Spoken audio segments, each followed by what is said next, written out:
तो हमारे चैनल का नाम है शिक्षा की राह पे हमारे कदम। कौन सा है हमारा चैनल? शिक्षा की राह पे हमारे कदम चैनल पर आप लोगों का फिर से एक बार स्वागत है। मैं आप लोगों को आज 8वीं कक्षा से संबंधित एक पाठ लेकर आया हूँ। तो इस पाठ को पढ़ने से पहले, देखने से पहले चलिए हम एक वीडियो क्लिप देखकर आते हैं। श्रवण कुमार अपने माता पिता का इकलौता बेटा था। वह उनकी बहुत सेवा करता था। एक दिन की बात है, उसने माता पिता को भोजन कराया।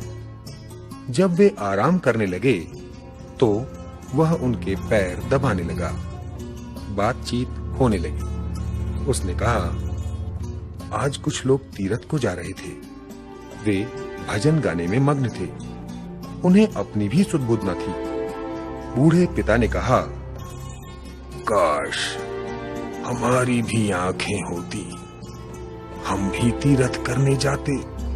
क्या कहते हो? अपने भाग्य को सराहो। हमारा बेटा ही हमारी आंखें हैं। श्रवण कुमार ने उसी समय मन में ठान लिया कि वह उन्हें तीरथ कराएगा। उसने यह बात अपनी पत्नी को भी नहीं बताई। वह जानता था उसे खुशी नहीं होगी। श्रवण का विवाह बचपन में हो गया था। उसकी पत्नी सामने तो सास ससुर की सेवा करती थी, पीछे जली कटी सुनाती थी। दूसरे ही दिन श्रवण बढ़ई के पास गया। बढ़ई उसे देखकर बहुत खुश हुआ। वह बोला, कहो बेटा, कैसे आए? श्रवण ने कहा, काका एक कांवर बना दीजिए। बेटा उसका क्या करोगे? श्रवण ने कहा, माता पिता को तीर्थ यात्रा पर ले जाऊंगा। बढ़ई हैरान था।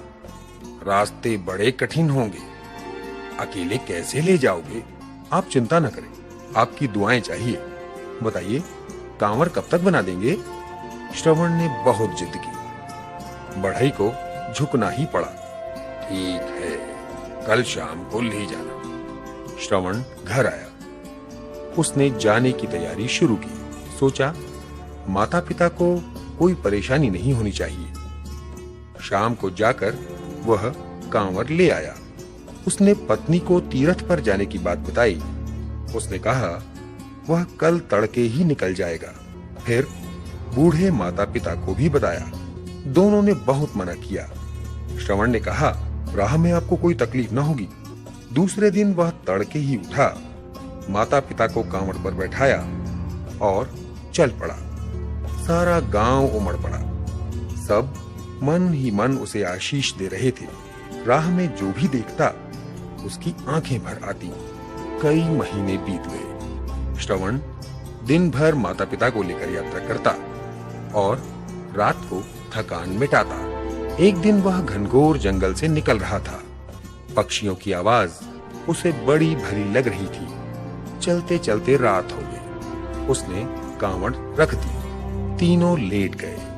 सहसा पिता ने पानी मांगा। श्रवण ने बर्तन उठाया। उसमें पानी नहीं था। उसने कहा, पानी तो नहीं है, मैं अभी लेकर आता हूँ। पिता ने बहुत मना किया, पर वह चल पड़ा। कुछ ही देर में उसे एक नदी दिखाई दी। वह पानी भरने लगा। इतने में एक तीर आया जो उसके सीने में जा लगा। उसके मुंह से जोर की चीख निकली। राजा दशरथ शिकार खेलने जंगल में आए हुए थे। खाली घड़े में पानी भरने की आवाज हुई। उन्होंने समझा हाथी पानी पीने आया है। बस आओ देखा न ताओ, तीर चला दिया। उन्होंने आदमी की चीख सुनी तो दौड़े आए। देखा धरती पर एक सुंदर नौजवान तड़प रहा है। उनके पछतावे की सीमा न रही। उन्होंने उसका सिर अपनी गोद में रखा। श्रवण के सीने से तीर निकाला। श्रवण अपने माता पिता को पुकार रहा था। राजा की आंखों से आंसू बहने लगे। वह बोले, मुझसे बहुत बड़ा पाप हो गया है। मैंने तो हाथी समझकर तीर चलाया था। मुझे माफ कर दो मेरे बेटे। श्रवण को बड़ी तकलीफ थी। वह बोला, मेरे माता पिता वन में प्यासे बैठे। मेरा एक काम कर दे, जाकर उन्हें पानी पिला दे। राजा ने धीरे धीरे श्रवण से सारी कहानी सुनी। उनके दुख की कोई सीमा न रही। श्रवण ने कहा, देर न करें, पानी ले जाएं। यह कहते ही उसके प्राण निकल गए। राजा दशरथ श्रवण के माता पिता के पास पहुंचे। आहट पाकर श्रवण के माता पिता बोले, बहुत देर कर दी बेटा। राजा दशरथ खड़े रहे। उन्होंने दोनों के हाथ में पानी थमा दिया। पिता ने कहा, तुम बोलते क्यों नहीं? क्या हो गया बेटा, बोलो, हम तभी पानी पिएंगे। राजा दशरथ की आंखों में आंसू थे। गला रूंधा हुआ था। वे बोले, मैं भी तुम्हारा बेटा हूं। बड़ी कोशिश की। आखिर उन्होंने श्रवण की मौत का समाचार सुना दिया। सुनते ही माता पिता की चीख निकल गई। राजा ने ढाढ़स बंधाने की कोशिश की। कहा, मैं ही आपका श्रवण हूं, आपकी सेवा करूंगा। लेकिन वे न माने। उन्होंने शाप दिया, एक दिन तुम भी हमारी तरह बेटे के वियोग में तड़पोगे। यह कहते ही दोनों के प्राण निकल गए। श्रवण के माता पिता का शाप सुनकर राजा कांप उठा। भारी मन से राजा दशरथ ने उनका दाह संस्कार किया। महल में आकर भी उनके मन में शांति न थी, आंखों में नींद न थी। काफी साल बाद उनका बेटा राम वनवास गया। राजा बहुत दुखी थे। वे बेटे के वियोग में तड़प रहे थे। राजा को रह रहकर श्रवण के माता पिता का शाप याद आ रहा था।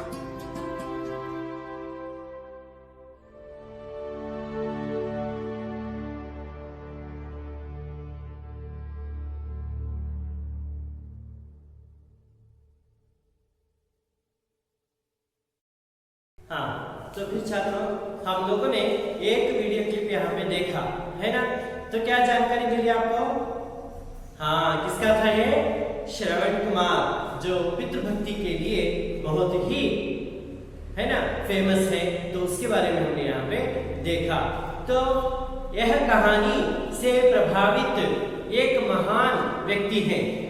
हमारे भारत को स्वतंत्र कराने में उनका बहुत बड़ा योगदान रहा है। तो कौन है? बिल्कुल सही, कौन है वो? हाँ, हमारे भारत के राष्ट्रपिता महात्मा गांधी जी। ಹೌದಲ್ವಾ ಮಕ್ಕಳೇ? ನಮ್ಮ ದೇಶದ ರಾಷ್ಟ್ರಪಿತ ಆಗಿರತಕ್ಕಂತಹ ಮಹಾತ್ಮ ಗಾಂಧೀಜಿಯವರು ಈ ನಾಟಕದಿಂದ ಪ್ರಭಾವಗೊಂಡಿರತಕ್ಕಂಥದ್ದು ನಮಗೆ ಗೊತ್ತಿದೆ। तो फिर आज हम उन्हीं से संबंधित एक पाठ जो 8वीं कक्षा के लिए रखी गई है, तो उस पाठ को जो रखा गया उस पाठ को हम यहाँ पे देखेंगे। तो वो कहता है, पाठ का नाम क्या है? महात्मा गांधी। पाठ का नाम क्या है? महात्मा गांधी, जो संकलित है। यह पाठ क्या है? ये संकलित है। तो इसको देखने से पहले हम यहाँ पे क्या करेंगे? ಈಗ ನಾವು 8ನೇ ತರಗತಿಗೆ ಸಂಬಂಧಪಟ್ಟಿರತಕ್ಕಂತಹ ಯಾವ ಪಾಠ? ಮಹಾತ್ಮ ಗಾಂಧಿ ಅಂತಕ್ಕಂತಹ ಪಾಠವನ್ನು ಇವತ್ತು ನಾವು ಕಲಿಯೋಣ, है ना। फिर तो इसमें आने वाले कुछ नए शब्द जो है उनको मैं यहाँ पे आप लोगों को बताने का प्रयास कर रहा हूँ। जो पहला शब्द यहाँ पे दिया गया है वो है आजाद। क्या है वो?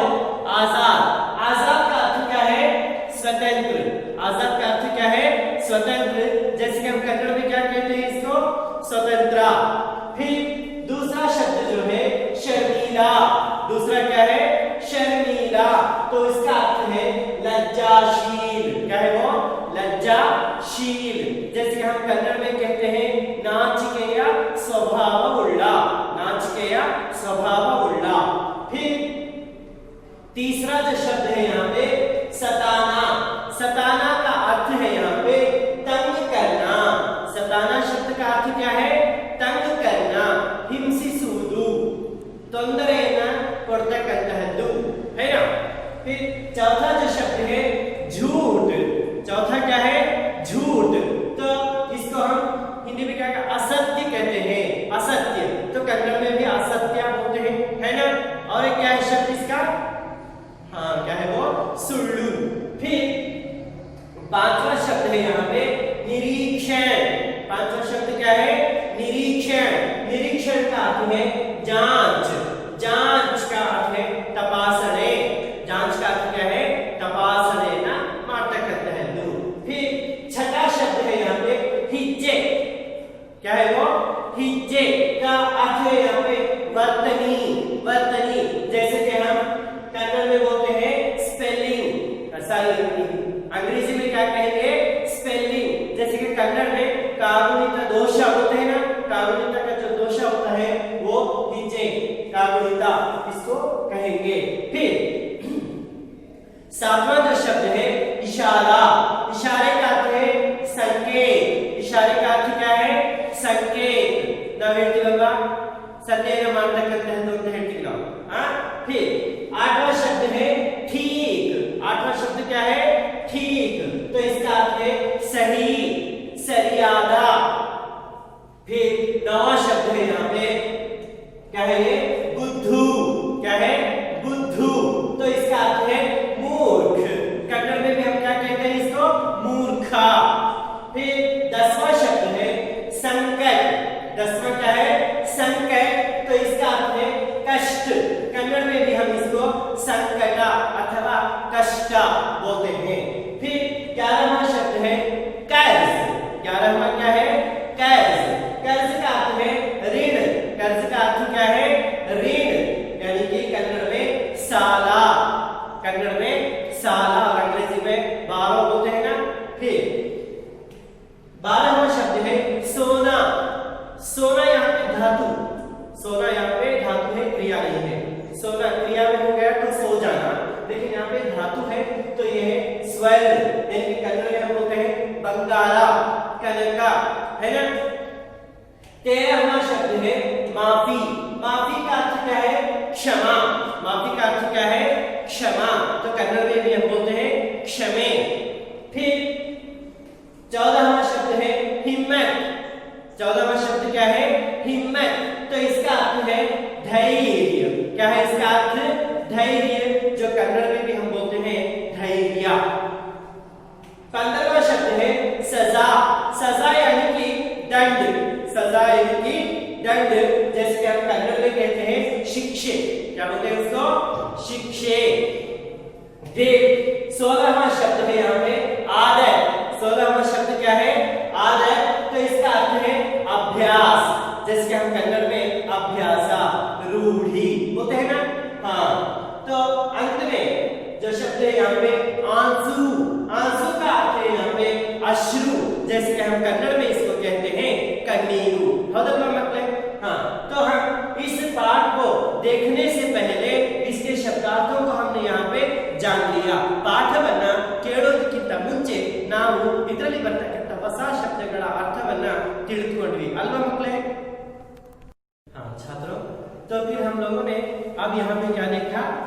जो इस पाठ में आने वाले शब्दार्थ जो थे उसको हमने यहाँ पे बखूबी से देख लिया है।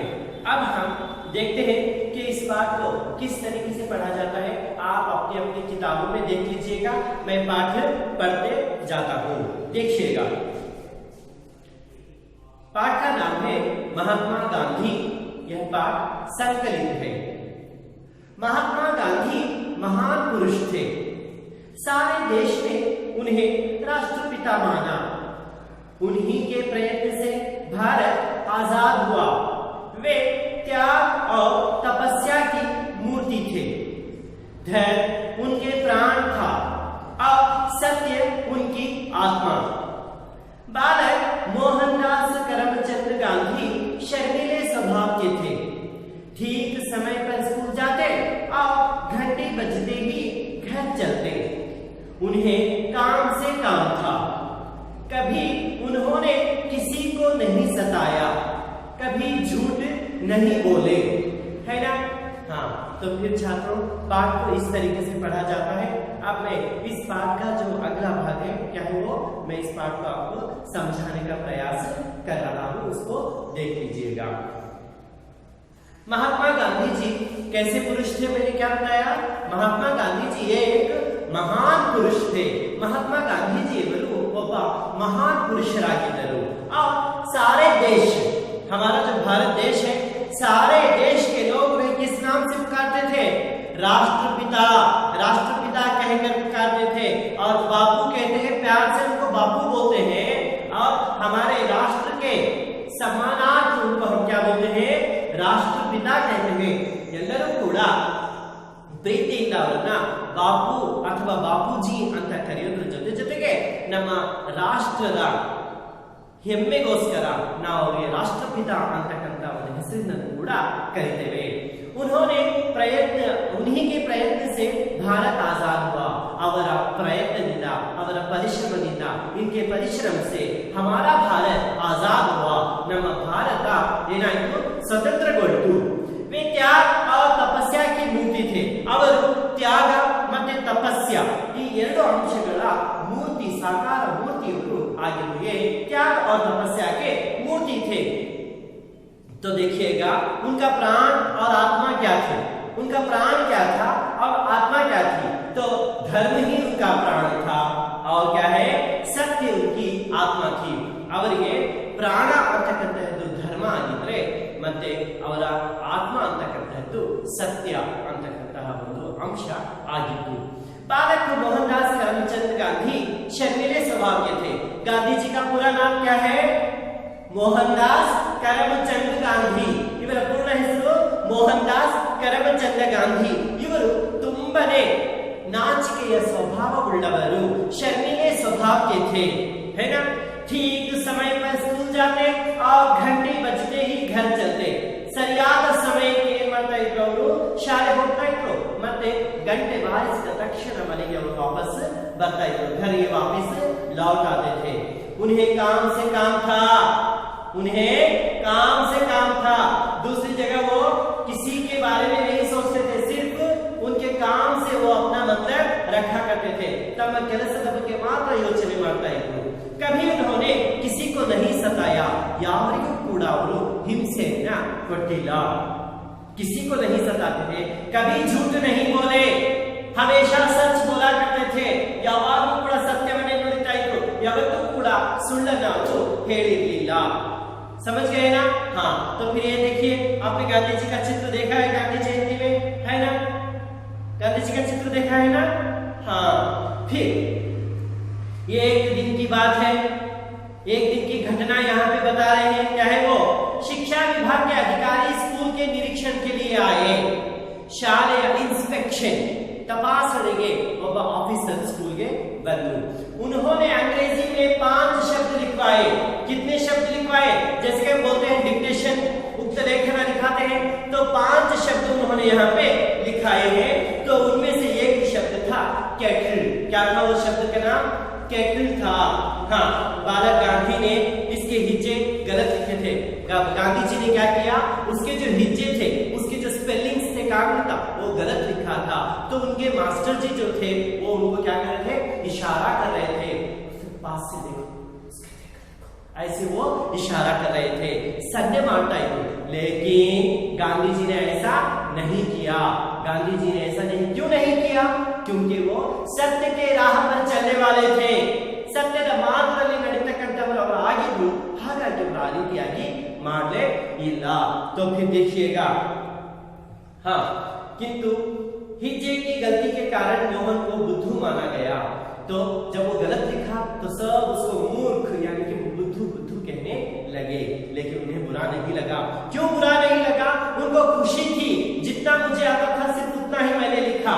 तो वो सत्य के राह पर चलने वाले होने था, उसी में उनको क्या था, समाधान था, उनको उसमें खुशी थी, है ना। तो जी ऐसा होने के कारण वो आगे जाकर एक महात्मा बन गए, है ना। आगे जाकर वो क्या हो गए, एक महात्मा बन गए और सत्यದ ಮಾರ್ಗದಲ್ಲಿ ನಡೀತಾ ಇದ್ರು। ಹಾಗಾಗಿ ಅವರಿಗೆ ಅದು ಕೆಟ್ಟದ್ದು ಅಂತ ಅನ್ನಿಸಲಿಲ್ಲ। तो फिर देखिएगा, मैंने एक वीडियो क्लिप आप लोगों को पहले ही बता दिया। गांधी जी के जीवन में परिवर्तन आने के लिए, बदलाव लाने के लिए उनके दो यहाँ पे महान घटनाएं हैं। वो है, एक बार उन्होंने श्रवण पितृभक्ति का नाटक पढ़ा था और साथ ही साथ सत्य हरिश्चंद्र जी का नाटक भी उन्होंने देखा था। तो इसके कारण उनके अंदर सच्चाई और क्या है, प्रेम, सत्य और प्रेम की भावना उनके अंदर जाग गई, है ना। तो देखिएगा, वो अपने बचपन में दो नाटक यहाँ पे देखे थे। ये कौन सा था, पितृभक्ति, जो किसकी थी, श्रवण की पितृभक्ति का एक नाटक देखा और हरिश्चंद्र का नाटक भी उन्होंने यहाँ पे देखा था। तो पहले मैंने कौन सा चित्र दिखाया आपको, वीडियो क्लिप दिखाया, श्रवण कुमार के बारे में दिखाया था, है ना। अब हम चलिए देखते हैं कि हरिश्चंद्र जी का एक वीडियो क्लिप देखकर आते हैं।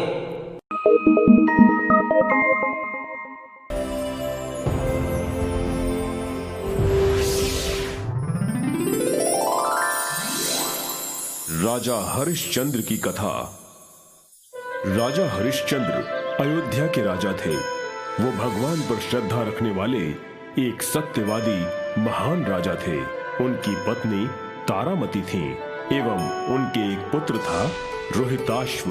एक बार देवलोक में इंद्र, वशिष्ठ एवं विश्वामित्र वार्ता में संलग्न थे। इंद्र ने वशिष्ठ से प्रश्न किया, हे महामुनि, इक्ष्वाकु साम्राज्य के राजा आपके प्रिय शिष्य हैं। क्या उनमें से कोई ऐसा है जो मात्र सत्य के मार्ग पर ही चलता हो? हाँ। वशिष्ठ ने इस प्रश्न का अत्यंत प्रसन्नता पूर्वक उत्तर दिया। सूर्यवंशीय राजा हरिश्चंद्र एक ऐसे ही शासक हैं जो किसी भी कीमत पर सत्य का मार्ग नहीं त्यागते। परंतु विश्वामित्र इस वक्तव्य से तनिक भी सहमत नहीं थे। हे वशिष्ठ, इंद्र मनोविनोद के लिए ऐसे प्रश्न करते हैं। आपके मान में उन्होंने पहले आपसे प्रश्न किया। आपने जो कहा वो कदापि संभव नहीं। किंतु महर्षि विश्वामित्र जी, मैंने असत्य नहीं कहा।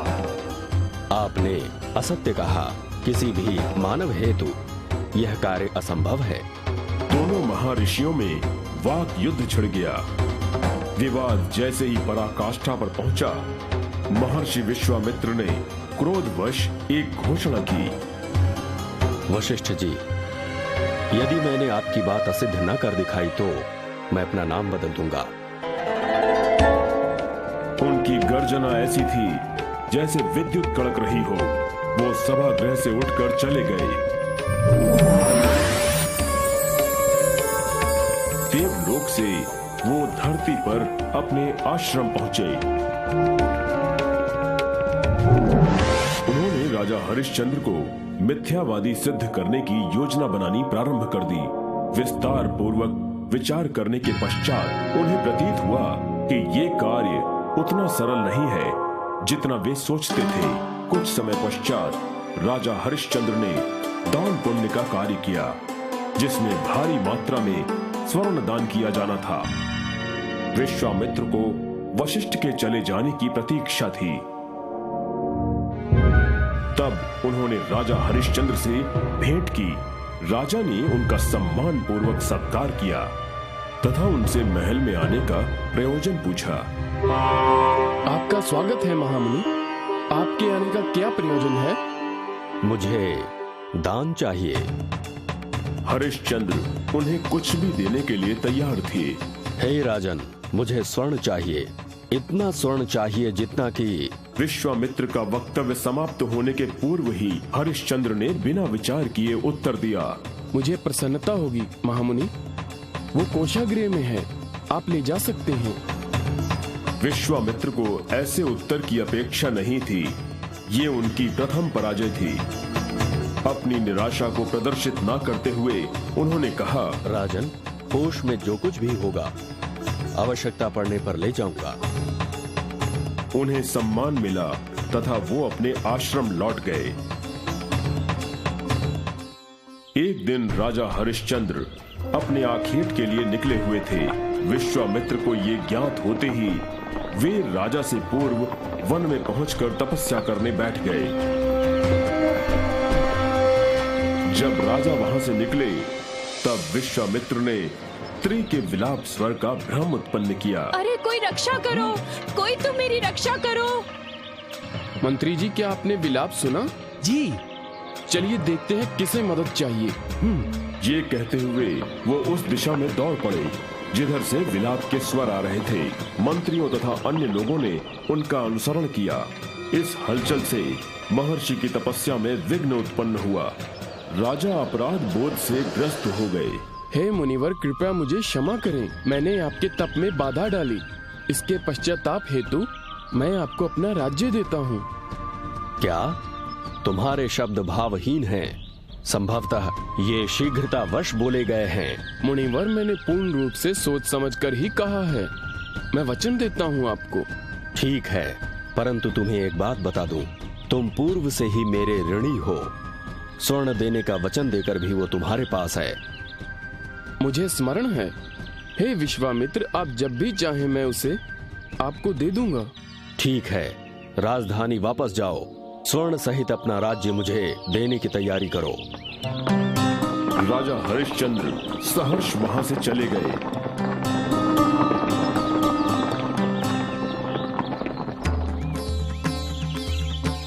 महर्षि विश्वामित्र हरिश्चंद्र के वचनों के अनुसार अगले दिवस समस्त राजकोष समेत राज्य पर आधिपत्य के लिए वहां पहुंचे।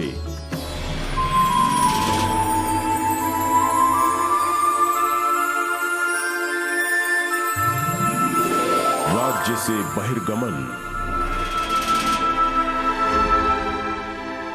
राजा हरिश्चंद्र, मैं आ गया हूँ। स्वागत है। मैंने सारी तैयारी कर ली है। कृपया आप मेरा राज्य तथा धन स्वीकार करें। हरिश्चंद्र ने सारी वस्तुएं दान में दे दी, यहाँ तक कि महारानी के आभूषण भी। महामुनि, इसके अतिरिक्त आपको क्या चाहिए? अब कौशल का राजा कौन है? विश्वामित्र। अब तुम मेरी राजाज्ञा सुनो। शीघ्र ही मेरे राज्य को अपनी पत्नी एवं बच्चे सहित त्याग दो। मात्र पहने हुए वस्त्रों को ले जा सकते हो। श्रद्धा पूर्वक हरिश्चंद्र ने आज्ञा को शिरोधार्य किया। आपकी आज्ञा का पालन होगा। अपनी पत्नी तारामती एवं पुत्र रोहिताश्व समेत हरिश्चंद्र राजधानी से निकल पड़े। तुम्हें स्मरण होगा, मुझे स्वर्ण देने का वचन तुमने अभी भी पूरा नहीं किया। मेरा यहाँ कुछ भी नहीं जिसे मैं अपना कहूँ। इन वस्त्रों के अतिरिक्त जिसे आपने रखने की आज्ञा दी है, कृपया ऋण उतारने हेतु मुझे थोड़ा समय दे। 1 माह में मैं आपका सारा ऋण उतार दूंगा। मुझे स्वीकार है। 1 माह पश्चात मैं आऊंगा। तो फिर आप लोगों ने इस वीडियो क्लिप को देखा है ना? तो इसमें हम देखते हैं कि श्रवण कुमार अपने माता पिता के लिए कितना बड़ा योगदान वो यहाँ पे दे रहे हैं। और दशरथ जो है उन्होंने उसको प्राणी समझकर वहां पे बाण चला दिया तो उनकी मृत्यु हो गई। तो इस घटना को जब इन्होंने देखा तो पितृभक्ति क्या होती है उसको जाना और सत्य क्या होता है उसको भी जाना। ये जो दोनों नाटक जो देखे थे उन्होंने, तो इसके कारण इसका असर इनके ऊपर बहुत ही ज्यादा पड़ा। ಈ ನಾಟಕಗಳ ಮುಖಾಂತರ ಇವರಿಗೆ ಅದರ ಪ್ರಭಾವ ತುಂಬನೇ ಇವರ ಮೇಲೆ ಬೀರಿತು। ಹಾಗಾಗಿ ಅವರು ಏನ್ ಮಾಡಿದ್ರು, ಸತ್ಯ ಮತ್ತೆ ಯಾವುದು ಪ್ರೇಮದ ಮಾರ್ಗವನ್ನು ಅವರು ಅನುಸರಿಸಿದ್ರು। फिर देखिएगा और एक घटना यहाँ पे आप लोगों को इस किताब में दी गई है, तो वो बता रहा हूं मैं। एक और घटना है, गांधी जी के भाई ने 25 रुपये कर्ज लिया था। कितने रुपये? 25 का अर्थ कितना है? हाँ, 25 पैसे, 25 रुपये। और कर्ज का अर्थ क्या बताया मैंने यहाँ पे? हाँ, कर्ज कहाँ है यहाँ पे? देखा कर्ज कहाँ है? यहाँ है ना? ऋण ಸಾಲ 25 ರೂಪಾಯಿ ಸಾಲವನ್ನು ತೆಗೆದುಕೊಂಡಿದ್ದವರ ಸಹೋದರ भाई के हाथ के सोने के कड़े से एक तोला तोला सोना काट कर कर्ज चुकाया गया। अपने भाई का जो कड़ा था, है ना, कड़गा जो बोलते हैं, कड़गा डाला था सोने का यानी कि ಬಂಗಾರದ ಕಡಗವನ್ನು ಹಾಕಿದ್ರು। ಆದ್ರಿಂದ ಒಂದು ತೊಲಾದಷ್ಟು ಬಂಗಾರವನ್ನ ಏನ್ ಮಾಡೋದ್ರಿಂದ ತೆಗೆಸಿ ಅದರ ಒಂದು ಋಣವನ್ನ ಅವರು ತೀರಿಸಿದ್ರು, ಸಾಲವನ್ನ ತೀರಿಸಿದ್ರು। वो क्या किए थे, उसका जो ऋण था उसको चुकाया था। गांधी को इस चोरी के काम से बहुत दुख हुआ। किसको इससे बहुत दुख हुआ? गांधी जी को बहुत बुरा लगा। गांधी जी उनकी ತುಂಬಾನೇ ಕೆಟ್ಟದ್ದು ಅಂತ ಅನ್ನಿಸ್ತು। फिर उन्होंने निश्चय किया कि भविष्य में कभी चोरी नहीं करूंगा। उसी दिन उन्होंने निश्चय कर लिया कि इसके बाद मैं कभी झूठ नहीं बोलूंगा। इस तरीके से उन्होंने वहां पे निर्णय ले लिया और चोरी नहीं करूंगा, इनमेले ನಾನು ಯಾವತ್ತೂ ಕಳ್ಳತನವನ್ನು ಮಾಡೋದಿಲ್ಲ ಅಂತಕ್ಕಂತಹ ನಿಶ್ಚಯವನ್ನು ಅವರು ಮಾಡಿದರು। पिता से माफी मांगने की बात सोची। ಈಗ ತಂದೆಯವರ ಹತ್ರ ಏನು ಮಾಡಬೇಕು, क्षमापणे, पिताजी से क्षमा मांगने का उन्होंने सोचा, लेकिन पिताजी के सामने जाने से घबराते थे। ತಂದೆಯವರ ಮುಂದೆ ನೇರವಾಗಿ ಹೇಗೆ ಹೇಳೋದು ಅಂತಕ್ಕಂಥದ್ದು ಅವರಿಗೆ ಏನಾಯ್ತು, ತುಂಬಾನೇ ಮುಜುಗರ ಅನಿಸ್ತಾಯಿತು, ಮತ್ತೆ ಭಯ ಕೂಡ ಆಗ್ತಾ ಇತ್ತು, है ना। हिम्मत नहीं, हिम्मत ಅವರಿಗೆ ಧೈರ್ಯ ಆಗಲಿಲ್ಲ। सारी घटना जो थी, वो जो सारी घटना जो पैसे वाली जो कड़े से जो पैसा है सोना निकाला था, उस घटना को उन्होंने एक पत्र में लिखकर गांधी जी ने अपने पिताजी से माफी मांगी। माफी मांगी क्या है, यहाँ पे क्षमा मांगी, क्षमेना याचिಸಿದರು। ತಂದೆ ಆ ಪತ್ರವನ್ನು ಓದಿದರು। पिताजी उस पत्र को पढ़ा, है ना। पढ़ने के बाद उनके आंखों में आंसू आ गए। ಪತ್ರವನ್ನು ಓದಿದ ತಕ್ಷಣ ಅವರ ತಂದೆ ಕಣ್ಣಲ್ಲಿ ನೀರು ಬಂದ್ಬಿಡ್ತು। हाँ, गांधी जी ने हमेशा के लिए चोरी की आदत छोड़ दी। ಇಲ್ಲಿಂದ ಅವರು ಕೊನೆಯವರೆಗೂ ಕೂಡ ಕಳ್ಳತನ ಮಾಡೋದಿಲ್ಲ ಅಂತಕ್ಕಂಥ ಒಂದು ಇದನ್ನ ಅವರು ಪಣವನ್ನ ತೊಟ್ಟಿದ್ರು। पिता के आंसू देखकर गांधी जी को विश्वास हो गया कि पिता ने मुझे क्षमा कर दिया। पिताजी के आंखों में आंसू देख के इन्होंने समझ लिया कि पिताजी ने मुझे क्षमा कर दिया है। ತನ್ನ ತಂದೆಯ ಕಣ್ಣಲ್ಲಿ ನೀರು ಬರ್ತಾ ಇರೋದನ್ನ ನೋಡಿ ಅವರಿಗೆ ಗೊತ್ತಾಯ್ತು, ಓಹೋ ನನ್ನ ತಂದೆ ನನ್ನನ್ನ ಕ್ಷಮಿಸಿಬಿಟ್ಟಿದ್ದಾರೆ ಅಂತ ಹೇಳಿ ಅವರಿಗೆ ತಿಳಿಯಿತು। अहिंसा, सत्य और धर्म के दृढ़ निश्चय ने गांधी को महात्मा बनाया। गांधी जी को महात्मा बनाने वाले अंश कौन से हैं? अहिंसा, सत्य और धर्म। अहिंसे, सत्य ಮತ್ತೆ ಧರ್ಮ, ಈ ಮೂರು ಮಾರ್ಗಗಳಿಂದ ಗಾಂಧೀಜಿಯವರು ಇಡೀ ದೇಶಕ್ಕೆ ಮಹಾತ್ಮ ಅಂತಕ್ಕಂತಹ ಒಂದು ಹೆಸರನ್ನು ಅವರು ಪಡೆಯಲಿಕ್ಕೆ ಸಾಧ್ಯ ಆಯಿತು। तो हमें इस पाठ से हमें क्या सीख मिलती है? हमें हाँ, तो हमें इस पाठ से सीख मिलती है कि सत्य है ना, और एक कौन सा है, अहिंसा, सत्य, अहिंसा, और एक कौन सा है अंश यहाँ पे, धर्म। सत्य, अहिंसा और धर्म जैसे तीन जो शब्द यहाँ पे हैं, इनकी राह पर चलना, इसका दृढ़ निश्चय करने की प्रेरणा हमको इस पाठ से मिलती है। समझ गए ना छात्रों? हाँ छात्रों, तो फिर हम लोगों ने इस पाठ के, है ना, अर्थ को भी समझ लिया और साथ ही साथ इसमें जो दो नाटक हैं उसका छोटे से जो वीडियो क्लिप भी आप लोगों ने यहाँ पे देखा, कि मैं समझता हूँ कि आप लोगों को यह पाठ समझ में आया होगा। तो अब हम इस पाठ में आए कुछ व्याकरण के जो अंश हैं उनको यहाँ पे देखेंगे। ಈಗ ಈ ಪಾಠಕ್ಕೆ ಸಂಬಂಧಪಟ್ಟಿರತಕ್ಕಂತಹ ನಾವು ವ್ಯಾಕರಣ ಅಂಶಗಳಲ್ಲಿ ಮೊದಲನೇದಾಗಿ ಏನು ನೋಡ್ತಾ ಇದ್ದೀವಿ ಅಂತಂದ್ರೆ ಇಲ್ಲಿ अनुरूपता। ಯಾವುದು अनुरूपता है ना। तो हम यहाँ पे दो शब्द जो हैं उनको देखते हैं। तीसरे शब्द का क्या करना है, यहाँ पे तीसरे शब्द का संबंध यहाँ पे बनाना है। जैसे कि यहाँ पे चार ऑप्शन आप लोगों को दिए गए हैं, इस पे देखकर आपको क्या करना है, चुनना है। चुनकर इसमें किसके लिए कौन सा सही है उसको लिखना है। मैं पहले पूछूंगा, है ना, ಮೊದಲು ನಾನು ಕೇಳ್ತೇನೆ, ನೀವೆಲ್ಲದಕ್ಕೂ ಆನ್ಸರ್ ಅನ್ನ ಹೇಳಬೇಕು। ಹೇಳಿದ ನಂತರ ಆಮೇಲೆ ನಾನು ಏನ್ ಮಾಡ್ತೇನೆ ಅದನ್ನ ಬರೀತೇನೆ। ಅರ್ಥ ಆಯ್ತಲ್ವಾ? ಹಾ, ಮೊದಲನೇ ಹಾಗಾದ್ರೆ श्रवण पितृभक्ति है। श्रवण पितृभक्ति यानी कि श्रवण कुमार पितृभक्ति से संबंध जुड़ता है। तो हरिश्चंद्र क्या है? हाँ, क्या है हरिश्चंद्र? हरिश्चंद्र ಯಾವ ರೀತಿ ಮ್ಯಾಚ್ ಆಗುತ್ತೆ? क्या है वो? सत्यनिष्ठा। क्या है? सत्यनिष्ठा। तो इसको लिखना है, सही है ना? बिल्कुल सही। हाँ, अब जो दूसरा है, दूसरा क्या है? यहाँ पे माफी। माफी का अर्थ क्या हो गया? क्षमा।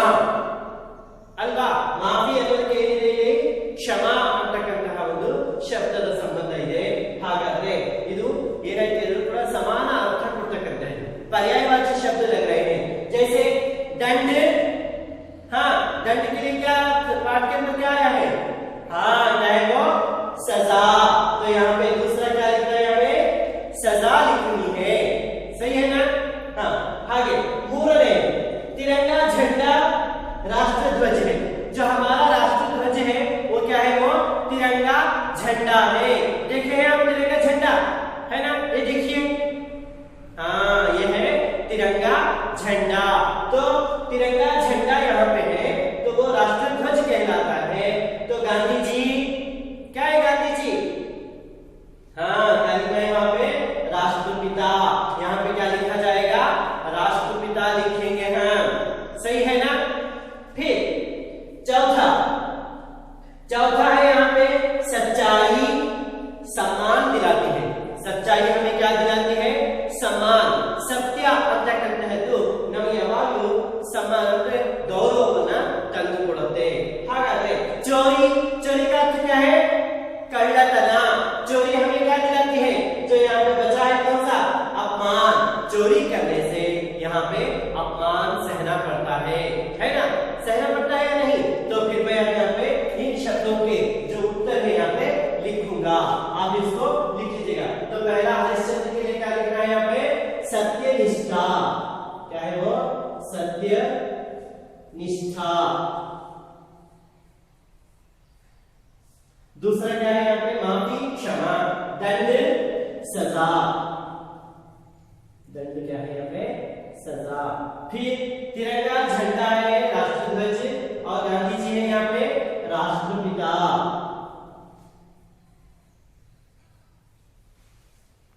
गांधी जी राष्ट्रपिता है। और सच्चाई सम्मान दिलाती है तो चोरी अपमान। क्या है वो? अपमान। हाँ, तो फिर छात्रों हम लोगों ने यहाँ पे इस पाठ में आए अनुरूपता वाले शब्दों को यहाँ पे ठीक से देखिए। आपका मतलब अनुरूपता शब्दಗಳನ್ನ ಹೇಗೆ ಬರೆಯೋದು ಅನ್ನೋದನ್ನು ನಾವು ಇಲ್ಲಿ ತಿಳ್ಕೊಂಡ್ವಿ।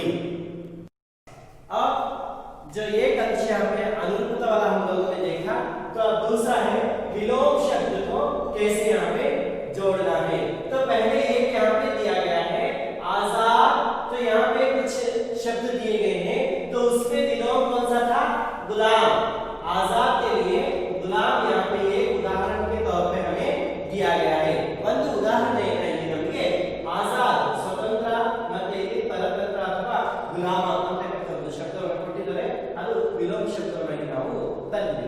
तो फिर ऐसे ही दूसरे शब्दों को भी हमें क्या करना है? यहाँ पे जोड़ना है। अब यहाँ पे हम ऐसा बाण का जो चिन्ह नहीं लिखेंगे, अब क्या करेंगे?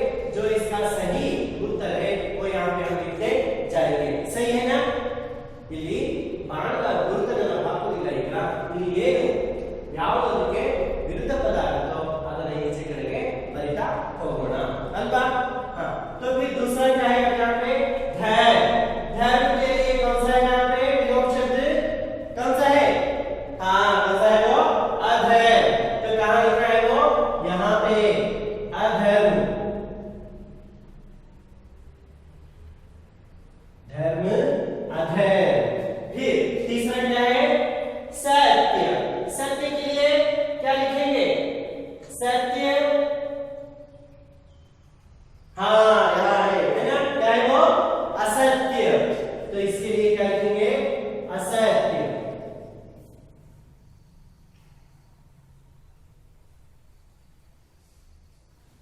फिर चौथा क्या है? झूठ। झूठ का अर्थ क्या है? सुल्लू, है ना? तो इसके लिए क्या लिखेंगे? झूठ के लिए हाँ बताइए। हाँ क्या है वो? सच। झूठ के लिए सच। यहाँ पे सच लिखेंगे। अब पांचवा जो शब्द है यहाँ पे दिन। दिन का अर्थ है हगलू। दिन का अर्थ क्या है? हगलू।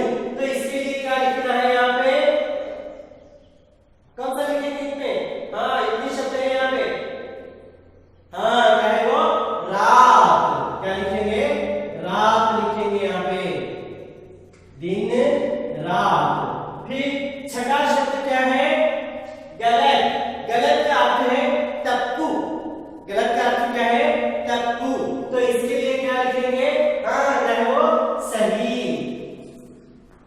शरीर, शरीर का अर्थ है शरीर। हाँ, अब अगला शब्द जो है विश्वास। विश्वास के लिए तो बहुत आसानी से मिल गया आपको, है ना। हाँ, विश्वास के लिए क्या है? अविश्वास। विश्वास के लिए अविश्वास।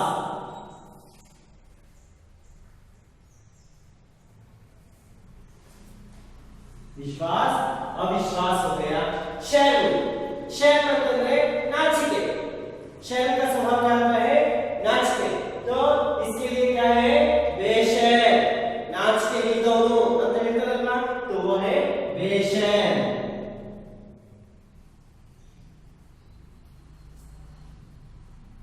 बेशैल। हाँ, फिर जो अंत में शब्द दिया गया हिंसा, क्या है ये? हिंसा। जिसके हम कन्नड़ में बोलते हिंसे, तो इसका विलोम क्या हो गया? अहिंसा। कन्नड़ में अहिंसा बोलते हैं, तो यहाँ पे क्या लिखेंगे? हाँ, कन्नड़ में अहिंसे, तो यहाँ पे अहिंसा। क्या है वो? अहिंसा।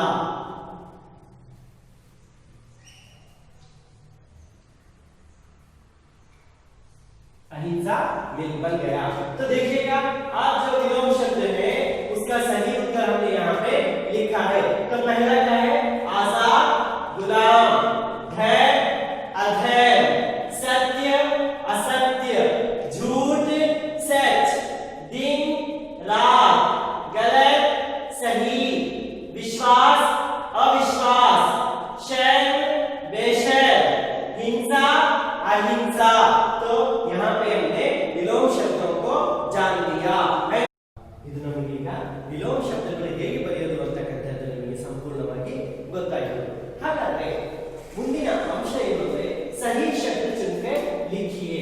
तो यहाँ पे चार विकल्प दिए हैं, तो इनमें से सही कौन सा है इसके लिए हमें चुनकर लिखना है। जैसे कि यहाँ पहला शब्द जो दिया गया पुरुष, पुरुष यानी कि हमें यहाँ क्या करना चाहिए? इसके जो पर्यायवाची शब्द जो है उसको ढूंढकर यहाँ पे लिखना है। कौन सा यहाँ पे? आदमी, आत्मा, काम, कालन। कौन सा लिखना है पुरुष के लिए? कौन सा है? हाँ, क्या है वो? आदमी। तो यही लिखना है ना। तो क्या है? आदमी। हाँ, फिर दूसरा बुद्धू। बुद्धू के लिए बुद्धिमान, बलवान, निर्बल, मूर्ख। पाठ में कौन सा आया था? हाँ, क्या है वो? मूर्ख। मूर्ख लिखना है, तो यहाँ क्या लिखेंगे? मूर्ख। हाँ, अब फिर तीसरा कर्ज। तीसरा क्या है? कर्ज।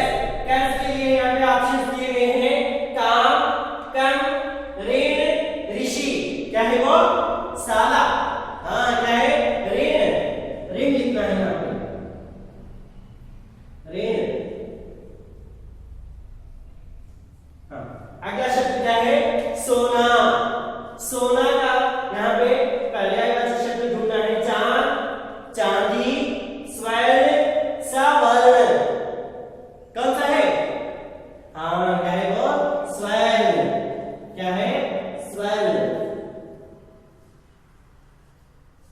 हाँ, तो फिर हमें यहाँ पे जो शब्द यहाँ पे दिए गए थे उनमें से चुनकर हमने यहाँ पे लिखा। ಅಂದ್ರೆ ಇಲ್ಲಿ ಎಲ್ಲಾ ಶಬ್ದಗಳಿಗೂ ಕೂಡ ಏನು ಮಾಡಿದ್ದಾರೆ?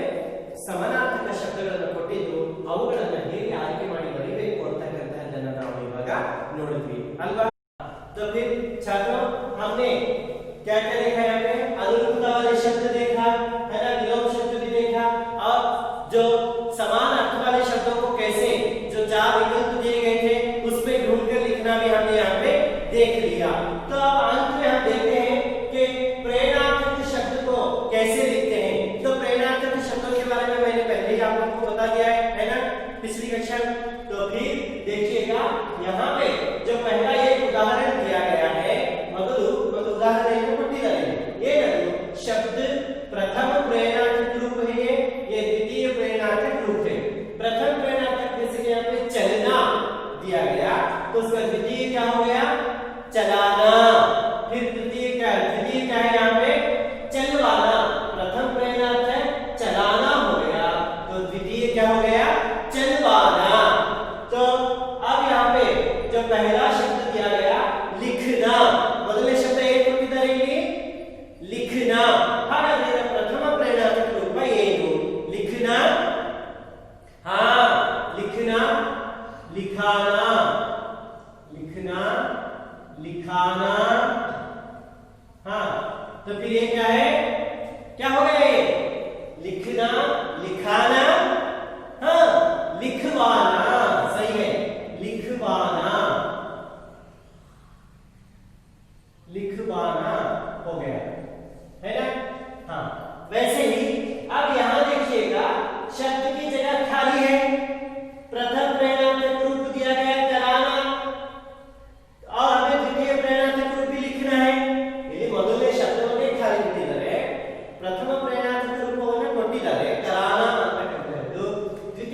ಈ ಶಬ್ದವನ್ನ ಕೊಟ್ಟಿದ್ದಾರೆ, ಪ್ರಥಮ ಪ್ರೇರಣಾರ್ಥಕ ರೂಪವನ್ನು ಕೊಟ್ಟಿದ್ದಾರೆ, ದ್ವಿತೀಯ ನಾವು ಯೋಚನೆ ಮಾಡಿ ಬರೀಬೇಕು. तो पहला क्या है हमें बनना, बनाना, हाँ बनवाना, कहो बनवाना, बनना, बनाना, बनवाना, ये हो गया। अब देखिएगा जो चौथा है यहाँ पे शब्द भी खाली है, प्रथम प्रेरणात्मक रूप भी खाली है और द्वितीय प्रेरणात्मक रूप दिया गया है चुकवाना, चुकवाना। तो क्या करना है यहाँ पे प्रथम प्रेरणात्मक रूप ನಾವು ಇಲ್ಲಿ ಮೊದಲು ಶಬ್ದ ಹೇಗೆ ಬರೀಬೇಕು, ಶಬ್ದಗಳು ಕೊಟ್ಟಿಲ್ಲ, ಪ್ರಥಮ ಪ್ರೇರಣಾತ್ಮಕ ರೂಪವನ್ನು ಕೂಡ ಕೊಟ್ಟಿಲ್ಲ, ಇದನ್ನು ಕೊಟ್ಟಿದ್ದಾರೆ ಅಲ್ವಾ? ಹಾಗಾದ್ರೆ ಚುಕವಾನ ಅನ್ನೋದಕ್ಕೆ ನಾವೇನ್ ಬರೀಬೇಕು? हाँ क्या लिखना है इसमें पहला? हाँ चुकना, क्या है वो? चुकना। दूसरा क्या है? चुकाना,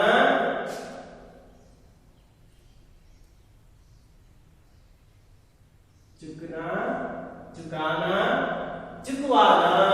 समझ गए ना? अर्थ आಗಿದೆ ಅಲ್ವಾ? ನೋಡಿಗ ಮೊದಲ ಉದಾಹರಣೆ ಏನು ಕೊಟ್ಟಿದ್ರು? चलना, चलाना, चलवाना, सही ना? तो दूसरा है लिखना, लिखाना, लिखवाना। तीसरा जिसके शब्द यहाँ पे दूसरा है करना, कराना, करवाना। फिर तीसरा बनना, बनाना, बनवाना। और चौथा जो है चुकना, चुकाना, चुकवाना।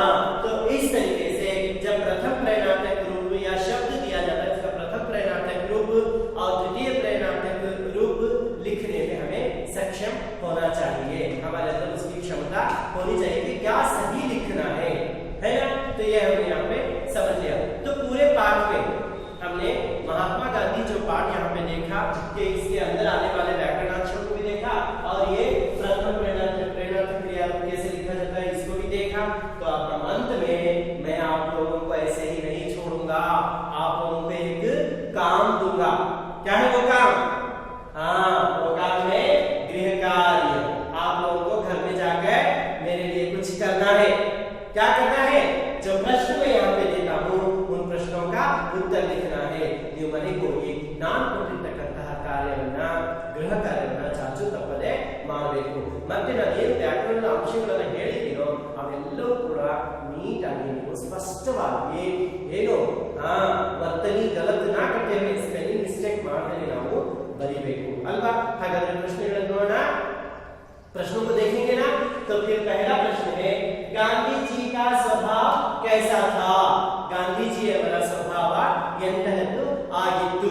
ये आपका पहला प्रश्न है। समझ गए ना? ಗೊತ್ತಾಗಿದೆ ಅಲ್ವಾ? हाँ। तो फिर दूसरा प्रश्न है गांधी जी किसकी मूर्ति थे? गांधी जी ಅವರು ಎಂತಹ ಮೂರ್ತಿಯಾಗಿದ್ದರು, ಯಾವುದರ ಮೂರ್ತಿಯಾಗಿದ್ದರು ಅಂತಕ್ಕಂತಹದ್ದನ್ನ ಎರಡನೇ ಪ್ರಶ್ನೆಗೆ ಉತ್ತರ ನೀವು ಬರೀತೀರಾ। हाँ। तो फिर तीसरा क्या है? गांधी जी ने पिता से क्या मांगी? गांधी जी ಅವರು ತಂದೆಯವರಿಂದ ಏನನ್ನು ಕೇಳಿದರು? ದುಡ್ಡು ಕೇಳಿದ? पैसा मांगा उन्होंने? नहीं ना? तो क्या मांगा? हाँ वो मांगा है। क्या करना है? उसको आप लिख कर लाना है। अब जो चौथा क्या है? सारे देश ने गांधी जी को क्या माना? सारे देश ने इಡೀ ದೇಶ ಗಾಂಧೀಜಿಯವರನ್ನ ಏನಂತ ನಂಬಿತ್ತು। तो इस तरीके से प्रश्नों को आपको क्या करना है? उत्तर लिख कर लाना है।